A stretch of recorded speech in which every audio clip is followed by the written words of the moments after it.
नमस्कार दोस्तों, स्वागत है अपने इस यूट्यूब चैनल में। फ्रेंड्स, आज की इस वीडियो में हम जो है पॉलिटी यानी जो है इंडियन कॉन्स्टिट्यूशन है, भारतीय संविधान के 20 इंपॉर्टेंस क्वेश्चन लेके आए हैं जो परीक्षा की वेरी इंपॉर्टेंस रहेगा। तो आइए देखते हैं। पहला क्वेश्चन है कि जो है रेगुलेटिंग एक्ट कब पारित किया गया था बच्चों। तो रेगुलेटिंग एक्ट 1773 ईस्वी में पारित हुआ था। कब हुआ था? 1773 ईस्वी में रेगुलेटिंग एक्ट पारित हुआ था। और ये जो अंग्रेजों द्वारा जो है बच्चों ये पहला एक्ट था रेगुलेटिंग एक्ट। रेगुलेटिंग क्यों लाया गया था? क्योंकि जो ईस्ट इंडिया कंपनी थी ये जो है दिवालिया हो गई थी, मनमानी काम करने लगी थी। इसको नियंत्रण करने के लिए रेगुलेटिंग एक्ट पारित हुआ था। दूसरा क्वेश्चन है कि भारत के गवर्नर जनरल को किस एक्ट द्वारा अपनी समिति के निर्णय को स्वीकार करने का अधिकार मिला? पूछ रहा है क्वेश्चन बच्चों कि भारत के गवर्नर जनरल को किस एक्ट के द्वारा अपनी समिति के निर्णय को स्वीकार करने का अधिकार मिला? तो ये 1786 का जो है अमेंडमेंट एक्ट। नेक्स्ट क्वेश्चन है कि महारानी विक्टोरिया को भारत की सामग्री कब नियुक्त किया गया? महारानी विक्टोरिया को भारत की सामग्री कब नियुक्त किया गया? तो 1858 ईस्वी में। कब बच्चों? 1858 ईस्वी में।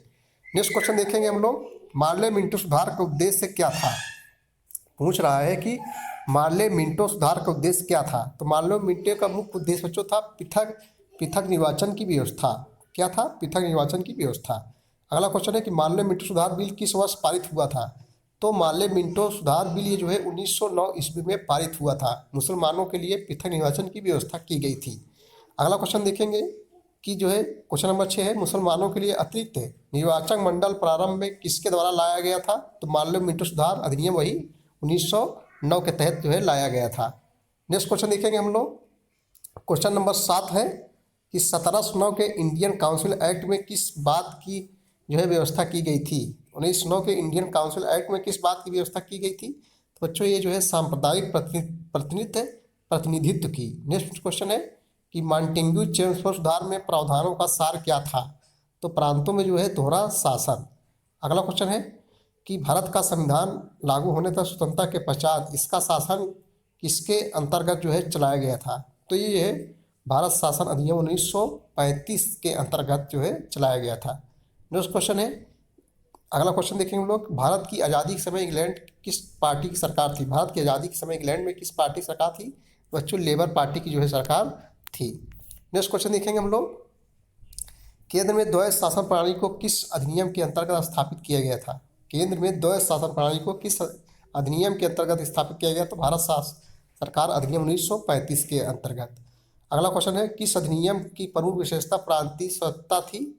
तो अधिनियम 1900 जो है 35 है। नेक्स्ट क्वेश्चन देखेंगे हम लोग, क्वेश्चन नंबर 13 है बच्चों। क्वेश्चन नंबर 13 जो है क्या कह रहा है, आइए देखते हैं। भारत में सचिव का पद किसके द्वारा निर्मित किया गया था? भारत में सचिव का पद जो है किसके द्वारा निर्मित किया गया था? भारत सरकार अधिनियम 1958 के द्वारा। अगला क्वेश्चन है कि किस अधिनियम में कलकत्ता में सर्वोच्च न्यायालय की स्थापना का प्रावधान किया गया था? मोस्ट इंपॉर्टेंट क्वेश्चन है बच्चों, बहुत बार परीक्षाओं पूछा गया है। किस अधिनियम में कोलकाता में सर्वोच्च न्यायालय की स्थापना का प्रावधान किया गया था? तो रेगुलेटिंग एक्ट 1773 का रेगुलेटिंग एक्ट के अंतर्गत। अगला क्वेश्चन है कि किस अधिनियम में भारतवासियों को अपने देश के प्रशासन में कुछ हिस्सा लेना संभव बनाया गया? किस अधिनियम में भारतवासियों को अपने देश के प्रशासन में कुछ हिस्सा लेना संभव बनाया गया? तो चार्टर एक्ट 1833 का चार्टर एक्ट के अंतर्गत। नेक्स्ट क्वेश्चन है, किस अधिनियम के अंतर्गत भारतीय संविधान के परिषद को बजट पर बहस करने की शक्ति प्राप्त हुई? तो बच्चों भारत परिषद अधिनियम 1892 के अंतर्गत। चलिए अगला क्वेश्चन देखेंगे हम लोग। अगला क्वेश्चन क्या है? क्वेश्चन नंबर 17 है कि भारत का संघीय न्यायालय किस वर्ष स्थापित किया गया था? भारत का संघीय न्यायालय जो है किस वर्ष स्थापित किया गया था? तो 1937 ईस्वी में। नेक्स्ट क्वेश्चन है, क्वेश्चन नंबर 18 है कि केंद्र में कौन सा एक्ट द्विसदनीय विधायिका लाया था? केंद्र में कौन सा एक्ट द्विसदनीय विधायिका लाया? तो ये जो है 1819 का एक्ट। नेक्स्ट क्वेश्चन है कि 1935 का गवर्नमेंट ऑफ इंडिया एक्ट क्यों महत्वपूर्ण है? तो यह भारतीय संविधान का प्रमुख है स्रोत है। लास्ट क्वेश्चन देखेंगे हम लोग कि भारत का संविधान सभा गठित करने का आधार क्या था? तो भारत का संविधान सभा गठित करने का मुख्य आधार था बच्चों जो है कैबिनेट मिशन प्लान 1946 था। कौन? Cabinet mission plan 1946।